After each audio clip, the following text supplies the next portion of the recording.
mamaya sa later part yan yung i-record ko kopyahin, but this one kasi maganda yung kuha ng.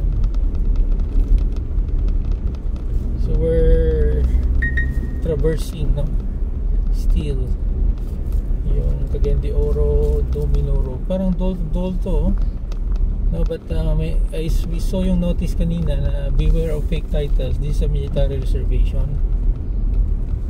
Ilang thousands of hectares siguro ito.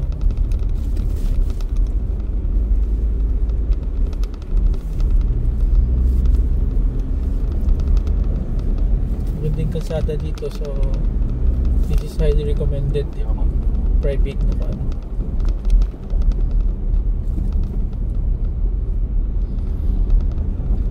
Cagayan going to Cotabato, dyan sa Tacorong. Oh, tinumidalan. Oh, yung kalsada. Oh, we're the only one dito. Ganda na kanya mountains.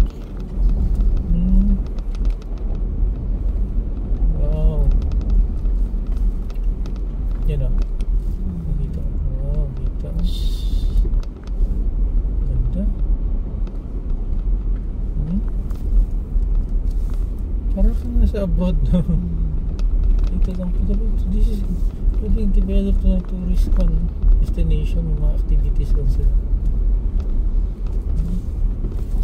Maganda yung rainfall din dito kasi mountainous to na area.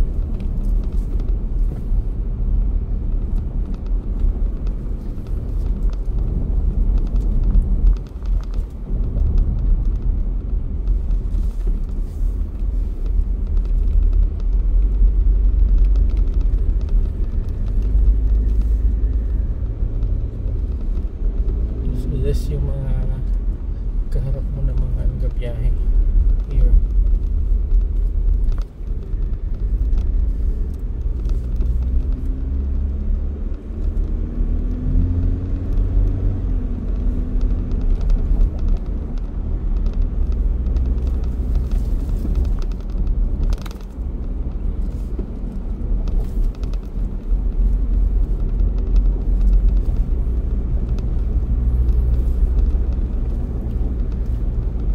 Still following yung Cagayan de Oro, Dominoro.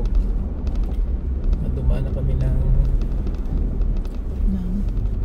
kampo yun, Karibatan o difficult to pronounce, but dineclare yung mga areas as yung open areas na yung mga cultural areas as part of military reservation. Tapos fusion ng kanto dito ng religion, kasi sa isang side makita mo you have the mosque, kasi mga Christian churches also,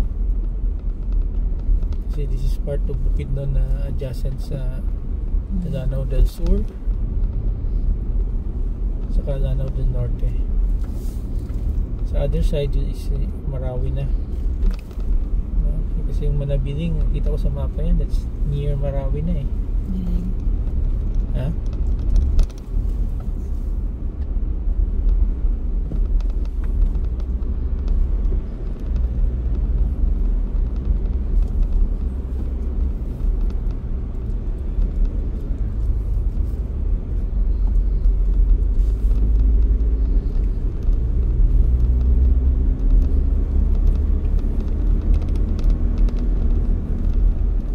Uy, ano to?